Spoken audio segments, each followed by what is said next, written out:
Bonjour, je remercie vraiment tout le monde là de m'avoir invité. Moi je suis psychiatre, donc je suis le docteur Chantal Berger, je travaille à l'hôpital psychiatrique de Bordeaux qui est l'hôpital Charles Perrins. J'ai une double casquette, je suis alors à la fois urgentiste puisque je gère le service d'urgence psychiatrique de Bordeaux. Donc j'ai la joie de travailler avec vos collègues du SDIS 33. J'ai même eu la possibilité de faire ce que j'appelle des tours de camions de pompiers, ce qui n'est pas donné à tous les psychiatres, pour aller chercher des patients à domicile, puisque j'ai une équipe mobile d'intervention et de crise. Et puis je m'occupe donc effectivement du centre régional psychotraumato du Sud Nouvelle-Aquitaine. Donc je suis plutôt dans la prévention tertiaire, va-t-on dire, parce que du coup je fais du soin. Je vois principalement des personnes qui ont un trouble de stress post-traumatique dit complexe. Et comme la région Aquitaine a été heureusement épargnée par les attentats, je prends en charge, et nous prenons en charge au niveau de l'équipe, beaucoup de victimes de violences sexuelles et ou conjugales. Mais il n'empêche que presque 10 ans après, nous avons encore des demandes de personnes qui étaient à Paris le soir des attentats, soit sur les terrasses, soit au Bataclan, soit de Charlie. Là, on va en avoir quelques-uns, parce qu'il faut avoir à l'esprit qu'il n'est jamais trop tard pour aller aux soins, et en particulier pour aller aux soins dans le champ du psychotrauma. Alors, je suis navrée, je m'excuse par avance si certains de mes propos font écho avec quelque chose de traumatique chez vous.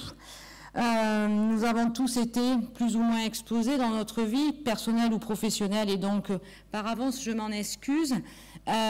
Si on regarde un peu dans la population générale et dans la revue de la littérature, grosso modo, 75% de la population mondiale aura été un jour exposée à un événement traumatique, et je vous en donnerai la définition tout à l'heure, en sachant qu'il y a malgré tout aussi des populations beaucoup plus exposées et beaucoup plus à risque, en particulier les militaires, et où là il n'y a pas photo, c'est 100% d'exposition, mais il y a aussi tous les intervenants de secours de première ligne, donc les pompiers, la police et les professionnels de santé que je vais représenter aussi aujourd'hui. Donc l'idée c'est de vous parler, et le film fait bien le lien avec ce qui va être mes propos, c'est finalement on passe, vous comme moi, notre vie à prendre soin des autres. Et finalement, qui prend soin de nous? Et finalement, n'est-ce pas déjà à nous de prendre soin de nous en tout premier lieu? Pour vous dire quand même que cette question du trauma vicariant, et je n'aurai pas le temps de vous parler fatigue compassionnelle ou burn-out, est une question qui préoccupe quand même beaucoup actuellement, alors on va dire les institutions, les dirigeants des institutions, puisque pour ce mois-ci, c'est la 3e fois que j'interviens sur ce sujet. Donc... Ah, pardon, excusez-moi, je ne suis pas très douée avec la technique. Ah, pardon, je n'ai pas appuyé sur le bon, voilà. Donc, si vraiment il y a des propos qui vous dérangent, parce que vous avez vécu des choses, je ne m'offusquerai pas que vous quittiez la salle, et je demande à tous et à tous d'avoir un peu de bienveillance envers les collègues, parce que si ce n'est, je vous rappelle que chaque année, 160 000 enfants, c'est-à-dire mineurs de moins de 18 ans, vont être victimes de violences sexuelles. Donc 130 000 filles et 30 000 garçons, et c'est quand même un événement traumatique qui malheureusement est largement présent dans la population française, mais aussi au niveau international. Donc je vais essayer de déconstruire quelque chose qui est de l'ordre, finalement, les soldats du feu que vous êtes ne sont pas des super-héros. J'ai fait la même avec les médecins en disant, finalement, les médecins que nous sommes, on n'est pas non plus des super-héros. Je passe mon temps à le dire.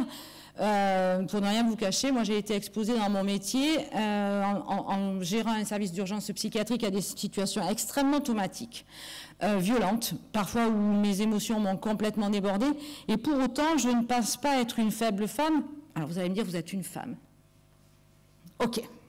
Mais en enlevant le mot que je suis une femme, je ne pense pas être une chef de pôle faible, parce qu'à certains moments, effectivement, je suis débordée par mes émotions, mais que finalement, je pense être malgré tout terrain et là pour mon équipe. Donc, comme vous l'a dit Stéphanie Thomé, vous êtes toutes et tous exposé à des facteurs de stress professionnels du quotidien. Sa photo, effectivement, les a pas mal illustrés, mais aussi ses propos, c'est-à-dire qu'il y a les usagers. Alors les usagers, je peux vous en parler, on a finalement, certains c'est les mêmes, hein. Ils ont des attentes, ce sont des patients pour moi, mais ils sont impatients. Pour vous, c'est la même, vous n'arrivez pas assez vite, ça ne va pas, ce que vous leur proposez, ça ne va pas, ils sont alcoolisés, ils sont en situation de stress, ils sont agressifs. Et donc ça, c'est déjà une pression. Et puis, il y a aussi les partenaires avec lesquels vous travaillez. Les partenaires, ça va être effectivement ceux du champ de la santé, les urgentistes, vous arrivez, il y a la queue devant le service d'urgence, les camions font la queue, on n'arrive pas assez vite, voilà, on ne dégage pas assez, on n'a pas prévenu comme il faut, etc. Les forces de l'ordre aussi, les collègues, effectivement, police, gendarmerie, des fois, ça ne s'articule pas, même si on essaye de faire en sorte. Donc, tout le monde est content, impatient, et tout ça crée effectivement des attentes les uns envers les autres, de la pression que l'on ressent au quotidien. Et puis, il y a aussi les collègues et la hiérarchie, parce qu'on n'est pas tout seul dans son coin, on s'articule, on appartient à un groupe. Et donc, là aussi, dans le groupe, c'est comme une famille, il y a des attentes, il y a des incompréhensions, il y a de la pression qui se génère au quotidien. Alors, je ne vais pas parler harcèlement, je ne vais pas parler problème de management, etc. Mais effectivement, ça fait aussi le lit de choses qui, finalement, se répètent de manière insidieuse et pluriquotidienne. Et puis, il y a les émotions, du coup.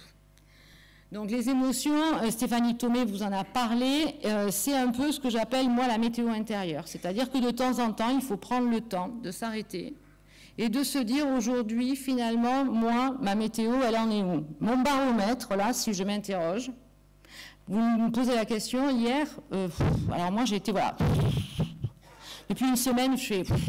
C'est-à-dire que la semaine dernière, j'animais un groupe pour les victimes de violences sexuelles et on travaillait justement sur les émotions et moi, j'ai choisi le nuage avec le souffle. Vous voyez un peu l'image? Ben voilà, c'était ça pour moi la semaine dernière. Donc, vous n'y échappez pas non plus. Vous avez aussi des émotions qui vont entre la colère et la peur, mais aussi, du coup, ça peut nourrir le sentiment d'injustice, de non-reconnaissance, de la valeur de votre travail, de votre utilité. Ça peut aussi aller, bien évidemment, dans le champ de la fatigue, de l'usure. Et là, on va ressentir de la peine, de la douleur, toutes ces choses-là, de la tristesse. Et parfois aussi de l'hypervigilance. Moi, je trouve que c'est qui est très illustratif dans... Mais ce que j'avais déjà dans la tête dans le film, c'est... Comme nous, quand on est en garde, la nuit, le sommeil que l'on veut réparateur, et puis tout d'un coup, le téléphone qui sonne, et là, en une fraction de seconde, bam, on se lève, on est de nouveau, il faut qu'on soit, on passe de 0 à 100, on ne fait pas une course, hein, c'est pas du fractionné, c'est on-off, et ça, c'est quand même aussi, malgré tout, dans le sommeil, s'il n'est pas bien préparé, une cause d'hypervigilance. Et puis, il y a aussi la pression du quotidien, parce qu'on est de plus en plus sollicité, que ce soit vous, que ce soit nous. La société actuelle est telle que les sollicitations sont de plus en plus nombreuses, l'activité augmente. Il faut répondre à tout. Mais quand même, on peut aussi avoir des émotions positives. C'est-à-dire qu'on fait partie d'une famille, d'un groupe, et dans lequel on se sent bien. Et ça peut générer aussi, et heureusement, que...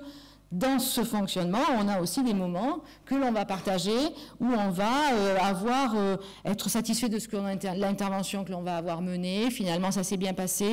On a ramené, voilà, tout s'est calé et ça génère des émotions positives. Alors, pour vous donner une idée de ce qu'est une roue des émotions, voilà celle que j'aime bien utiliser. Alors, c'est coloré, vous voyez. Ça décrit à peu près ce que chacun d'entre nous peut ressentir. Donc, voilà, dites-vous que là, vous êtes assis dans un amphithéâtre, à Arcachon, c'est pas mal.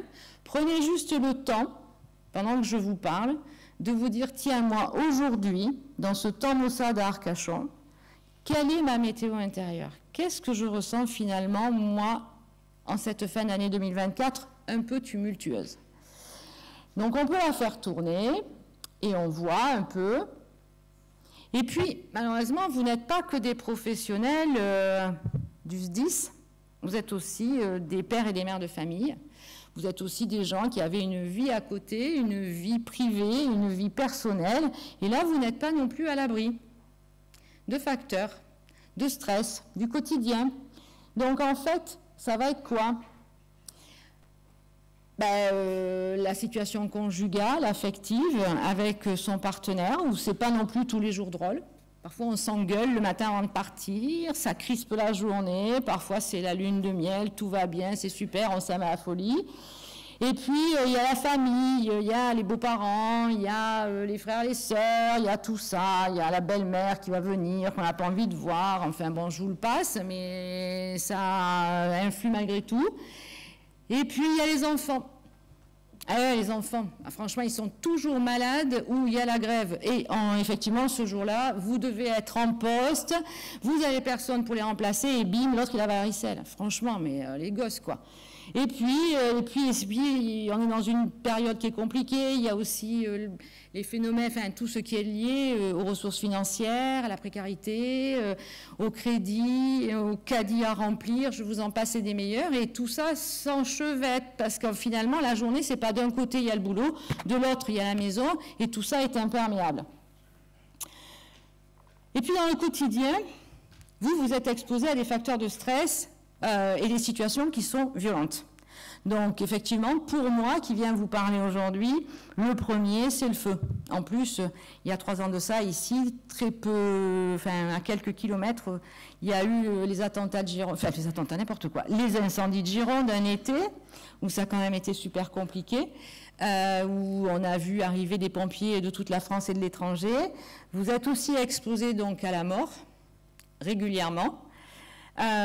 Au suicide, à la mort par suicide. Là, je vous rappelle le numéro de prévention nationale du suicide qui est le 3114, qu'il faut absolument connaître et qui est une ligne ouverte, H24, 7 jours sur 7, tenue par des professionnels de santé mentale, gratuite et confidentielle, où on peut appeler parce qu'on est en souffrance psychique, qu'un tiers est en souffrance psychique, quelqu'un de sa famille, un collègue, et on peut avoir des conseils, une orientation extrêmement adéquate. Et puis, il y a toute l'accidentologie, alors c'est aussi ma représentation, hein, mais l'accidentologie, devoir intervenir sur une situation des incarcérés, etc., etc.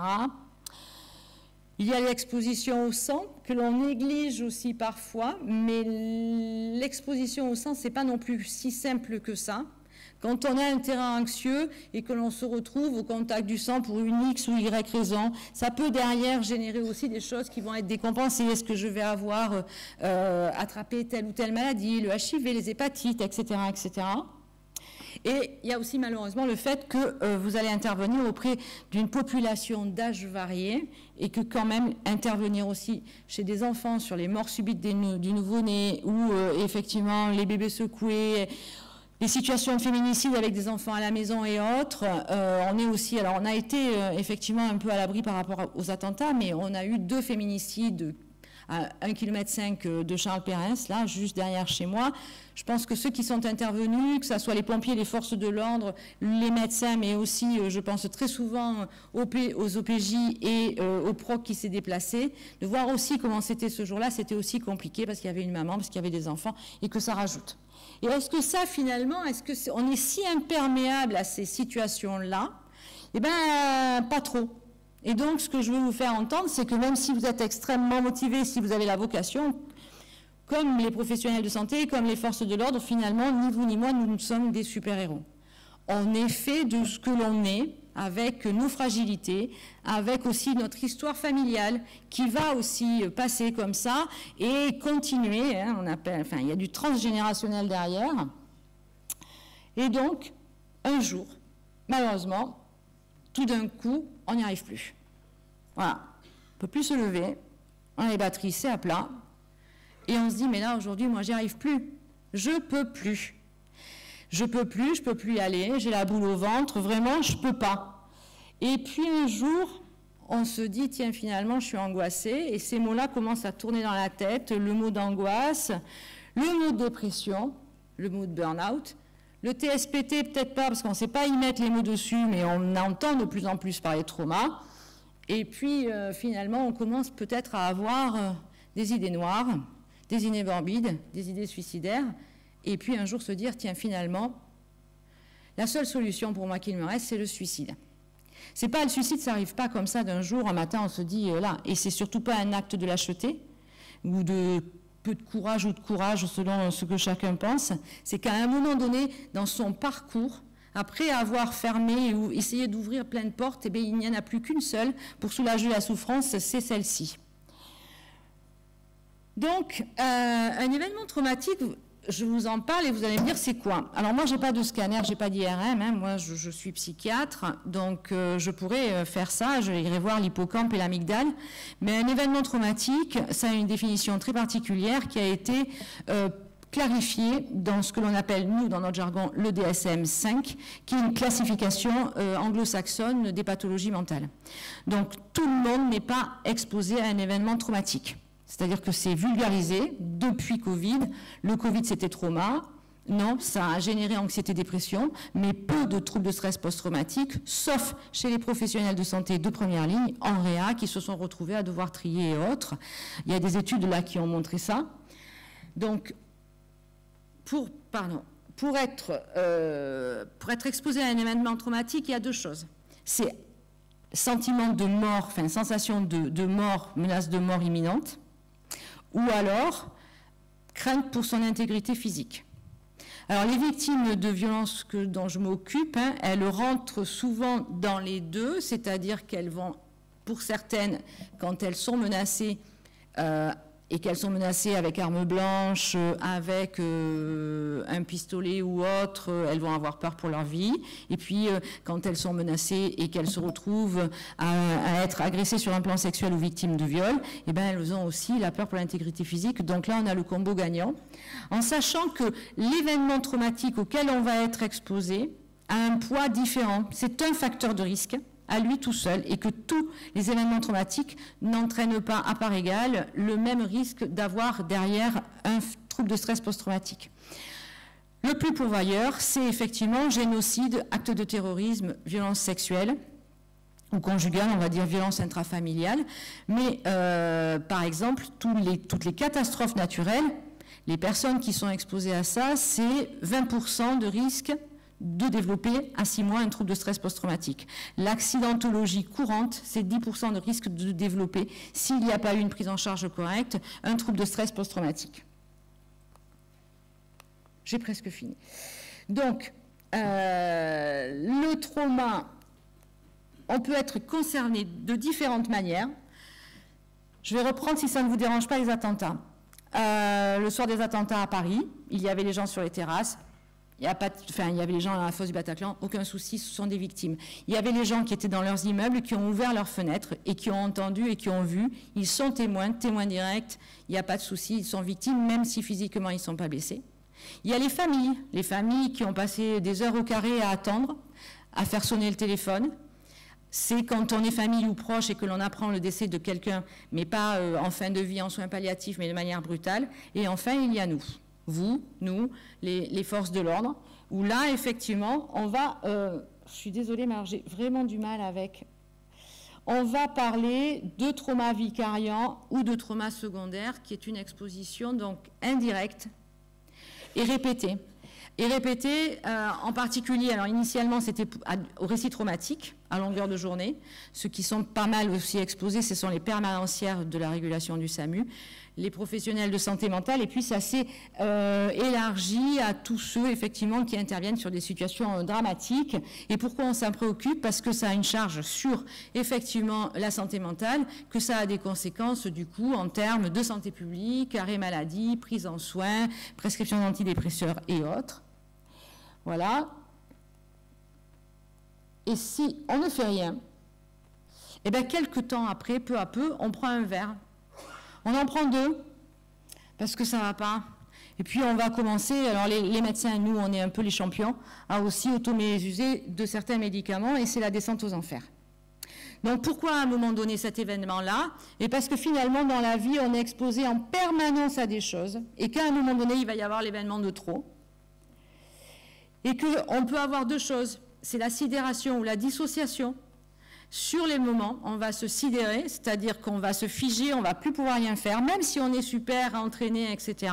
Ou alors on va se dissocier, c'est-à-dire qu'on va avoir l'impression d'être là, enfin, physiquement là, mais le cerveau est ailleurs et on regarde ce qui se passe. On parle aussi de dépersonnalisation, ce sont les symptômes péritraumatiques. Donc je vous passe les symptômes. Je vous laisserai mon diaporama parce que mon temps est presque imparti. Le trauma vicariant et le trouble de stress post-traumatique, les symptômes diffèrent parce que l'exposition n'est pas la même. Il y a une exposition directe ou indirecte, donc on ne va pas forcément ressentir les mêmes choses et donc de fait, la prise en soin ne sera pas la même. Mais ce que je voudrais pour finir, il y a deux choses. Est-ce qu'on peut lancer cette petite vidéo, s'il vous plaît, pour moi? Ou c'est moi qui la lance? Non?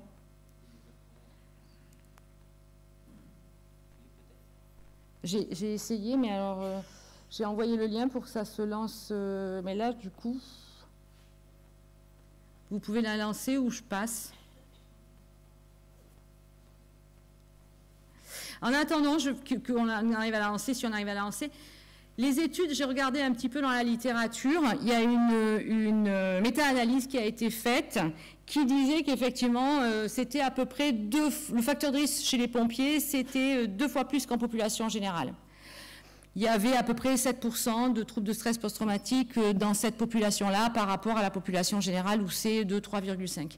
Il y a la thèse d'une interne de médecine générale qui a été faite dans le sud-est, là récemment, l'année dernière, où les chiffres sont beaucoup plus alarmants parce que finalement les chiffres sont aux alentours de 15%.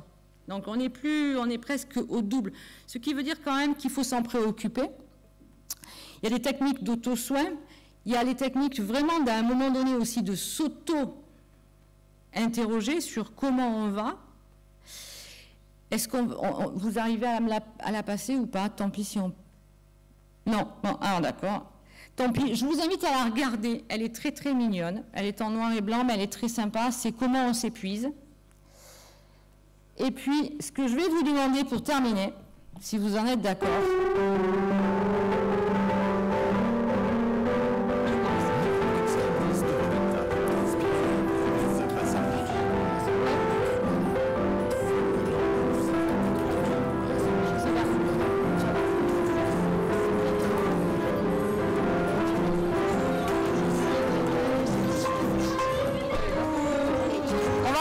je pense qu'on va arrêter. Je suis désolée, j'ai fini vraiment sur un truc qui n'est pas cool. Je n'ai pas réussi à faire aussi bien que ma collègue. Ce que je vais vous proposer, pour finir, si vous en êtes d'accord, c'est qu'on prenne juste 1 minute. Pendant cette minute-là, d'abord, vous allez vous demander quelle est votre météo du jour. Vous n'êtes pas obligé d'en parler à votre collègue d'à côté. Vous vous dites, tiens, juste aujourd'hui, qu'est-ce que je ressens là à cet instant-là? Putain, elle me fait chier, l'autre, avec ses émotions, là. Sa film qui marche pas. Elle est psychiatre, elle est barrée, je sais pas quoi, là. Donc, votre petit trou des émotions, vous dites, voilà, vous avez eu une journée un peu compliquée. En tous les cas, voilà, c'est le congrès, tout ça. Si vous en êtes d'accord, vous allez fermer les yeux. Et quand vous aurez fermé les yeux pendant 1 minute, on va faire une séance de câlin papillon. Parce que si j'arrive à vous montrer quand même la dernière de mes photos, qui n'est pas un film, qui est juste...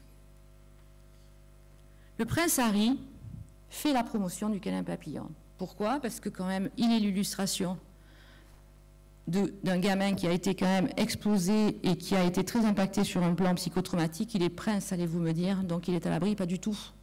Défiler dans les rues de Londres derrière le cercueil de sa mère alors qu'il y a des millions de gens qui le regardent quand on a 12 ans, il faut vraiment être la reine d'Angleterre pour obliger un gamin à faire ça, quoi. C'est d'une maltraitance à souhait. Et il fait câlin papillon. Donc, après avoir fait votre météo intérieure, je vais vous inviter à fermer les yeux et à faire ce que je fais là, et que j'ai fait pendant le Covid pour mes patients sur ma terrasse, pendant 1 petite minute. Et vous allez voir. N'ayez pas honte, c'est hyper cool. Ça vaut tous les hugs de la Terre.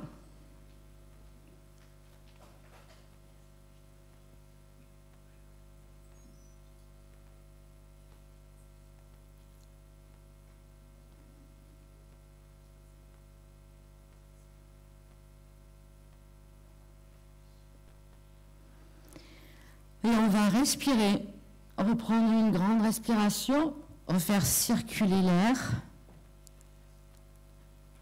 ouvrir les yeux. Et je vais vous remercier.